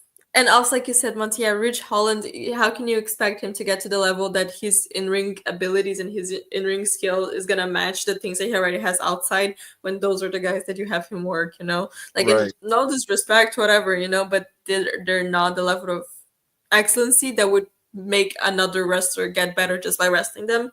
You know what I mean? And it was just very much a match that was there. I watched that match at 1.5 speed and it still felt so slow. So Yeah, exactly. It's a far cry from when Trick was working a trilogy with Ilya Dragunov, having great matches with him. yeah, Yulia Dragunov is like one of those wrestlers, like I said, that make you excellent just by wrestling them. And also, like I decided, like I had 1 hour to watch this whole show, right after I got back home. So I decided just to skip like every part that they're not doing anything, that are just like on the floor or nothing is going on. They're just holding the same movement. I feel like I skipped during this match like 20 times. Like skip ahead, skip forward like 10 seconds, like 20 times. Like, oh, I'm just gonna skip when nothing is happening, and I keep skipping. Right. That's how it is, man. Yeah, so we'll see if things get any better for Mr. Williams. What did get better on this show was the main event, which I had a lot of fun with. It was the Women's Iron Survivor, which I liked more than the men's one personally. Julia wins. Stephanie Vaquer had a chance there to beat the clock and pin Julia, but she was unable to win the race against time. Ren Sinclair was the punching dummy in this match, getting pinned over and over and over again. It was pretty funny. Sol Ruka had herself a night, doing a lot of really cool moves, a springboard double drop kick, a Sasuke special. She did a 450 springboard clothesline off the top rope. A lot of really, really cool, innovative offense. I thought Zarya looked really good too. A lot of good powerhouse stuff, power slams and German suplexes and stuff like that. I thought it was her best showing in NXT. They put her through a table with a double power bomb. Julia remained steady throughout the entire thing, and Stephanie Vaquer just has a lot of live show charisma. So I just thought most of these ladies look like stars to me tonight. And I talked to my brother about it when we were watching the match. Like, man, some of those main roster women are cooked when these ladies come up, to be honest with you. It's just a different standard and a different level of like ability, And once they start to kind of flood in the main roster, like they're going to pass up a lot of people that are kind of Jordan Grace coming in as well, probably too. Yeah, they're just gonna like it's a wrap. They're gonna water over a lot of the people who have just kind of clung to spots by just existing there. Like it's just gonna be a different level of talent. I had fun with this match, and Julia won, which is good. She will be facing Roxanne at New Year's Evil. What did you think of this, Anna? Were you moved? I really liked it. I feel like it was one of those matches that I was watching, and I understood everyone who says that NXT has the best women's roster like in wrestling right now, because when you see something of this quality and you see like these wrestlers, you see like Julia, Stephanie, Zarya, you could say she had a night. She was one of the highlights of the whole show for me, and I really like Surfer Girl, Will Ospreay, like Saruka. She's really beast as well. Yeah, Ren Sinclair, she's also like she's good enough, she can do her move, she can do her part, but like they have so much talent that seeing this match, like it's like, how can you say they don't have one of the best women's roster like I've seen? They're all incredible. I cannot wait for them to start going up, because then we see if it's like really Sean's booking or if it's like they really have it, because they can be good in ring, but we'll see how they're gonna sink or swim. But I do think it's gonna be like a very good change of pace when they start going up, those girls. I really like this match, and I'm really happy for Julia winning. I hope she take the title off Roxanne, because if she loses twice, then it's kind of like she's gonna beat Roxanne. What do you think of the main event, Monty? I really liked it as well. There was a lot to like, but there was a lot of individual performances to like as well. Julia, as you said, stayed solid throughout the whole thing, ended up coming out the winner, which I'm sure made a lot of people happy. Zarya made a good account of herself. She got a pin on Julia. That F5 she does looks awesome, bro. Every time she she's great. Stephanie Vaquer, she's great. Sol Ruka had like a really standout performance in this. Ren Sinclair going into this was obviously going to be a pin eater, and I actually liked how they played into that. The way that they produced the match, and she played that role very well, and she played it the way that she needed to play it. She had a good performance herself. So it was an art to pin eating. I think she ate like 3 pins in this match. Good stuff. Yeah, successful match, man. So yeah, I thought this show was an easy watch. I had the benefit of not watching it live because watching WWE pay-per-views lives is interminable with all the fucking filler in between every match. That is just like ridiculous. Like so, without that, when you could just zoom through the matches, it was an easy watch, and I liked 3 of the matches quite a bit. So yeah, Deadline was solid. And with that, Monty, let's go right to the ending super chats here, and then go home. Okay. Actually, you know what? Boom. I need to quickly just get someone. I need to say something. All right, people. I need your help with something. If you have time this month and you have a lot of storage space or memory sticks or shit like that, yeah, and you're willing to scrape some shit off the WWE network, either comment on this video and I'll with your app from Twitter and I'll hit you up. DM me on Twitter, DM me on the WrestlePurists page, whatever, because the network, as you all know, is like it's going down at the end of this year, and there's a lot of shit on there that's probably going to get lost forever, bro. You know, and I'm not taking it either. You know, those world class tapes are getting saved. So basically, if you're interested in trying to help out with that, just hit me up because we've got a couple people already, and yeah, we're going through the network. The main stuff that we're worried about, like, is just going to get lost because, like, Nitro, ECW, the Attitude Era, all that shit, like, that's eventually going to get onto Netflix. But, like, some of the shit, like the territory stuff from the 80s, bro, that's just going to be gone. No, it's just going to be gone. No one's going to be able to find it. And shit like that's going to be hard to find. Whereas, like I said, like Nitro, ECW, all that kind of shit, that'll be easy to find in other places, bro. Easy. So, yeah, so there's a lot of stuff on the network that I don't think should be like being lost, like just be lost forever. And it'll be relatively easy to get it off there. It's just that we need people that have like got the space and the time to do it this month. Like I said, we've already got a couple people, so hit me up, leave a comment on this video, DM me on Twitter, DM the WrestlePurists page, DM Jamie, just get in touch with me somehow because I need soldiers. I need soldiers, people. So with that being said, super chats and we'll get out of here. Each 199. Unironically, Oba versus Oleg would be fight. Yeah, bro, that would be great. That would be amazing. Meaty man. MASP for 199. Thoughts on DIY winning the titles? I'm surprised you didn't bring that up, to be fair with you. I thought that was a great development, frankly. Johnny Gargano's been a fucking mark all month. He's been a fucking Motor City Machine Guns mark. And Ciampa's like, nigga, we are competing for tag belts, and they have taken our spot and completely passed us up. And you're here being reverent towards these people when they have what we should have. And so Johnny Gargano, they teased the DIY split, which people were like, oh my god, they're gonna do Gargano Ciampa again. But like subverting that expectation that people were rolling their eyes over to then do not a DIY split, but a DIY double heel turn and then winning the tag belts is good. And I think that the tag scene on SmackDown is interesting. It's like alive. And Triple H did a rare thing here where he actually like moved some characters along in December and actually did a title switch on television. So the story isn't over, and this will lead to like some stuff with them and then the Profits. So it's a scene that's alive and interesting, is what I would say, and I like the development on SmackDown. Yeah, it was good stuff, man. In terms of how it was pulled off, I like the way Ciampa has been going lately. And I've always kind of believed in Ciampa. I think he's very good. Trust the process 34,499. Backup Sherman. Clump gotta control his inner buddy love from speaking. Aye. Will Chisholm $2. Jada dropping the N-word on NXT TV. That was she said nigga and shit on live television just instinctually on Tuesday last week. And they had to like mute her and shit. She was like, nigga, I ain't playing. I said, we're gonna end this shit. I was like, oh, it's okay, Jada Parker. This is what I mean. She just kind of rocks, you know. Yeah, I agree. I agree, brother. I wish Ciampa was solo, if I'm honest. Hebrews brother says that he was what? Solo, as in like not Solo Sikoa, but like, I know. Imagine. Da-na-na-na-na. Solo, he had a good promo on SmackDown. He the Bloodline like beat the shit out of Nakamura, Andrade, and LA Knights, and then he basically was like, "I'm tired of people fucking calling me a fraud." So that was fun stuff.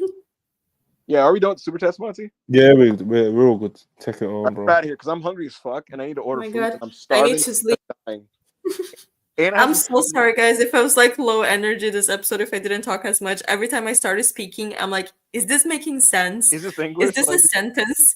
Like, is this like, am I saying something that like connects? I was I- so lost. there's a moment in a SpongeBob episode where like I think SpongeBob was like either like tired or like fucked, and he goes, "Mr. Krabs, do you how do?" That's what I thought when I saw you. But you'll be fine. Get your rest, Anna. We'll talk to you guys tomorrow because I'll be on the Raw review with Rob and inevitably probably the Fortune 4 guys, and we'll probably just talk about fucking nothing in front of 600 people. So hell yeah, I'm down. We'll do that, and we'll talk about this Raw episode that has 75% women's wrestling. For Monty, for Anna, I'm Evil WrestlePurists, and I'll see you guys tomorrow.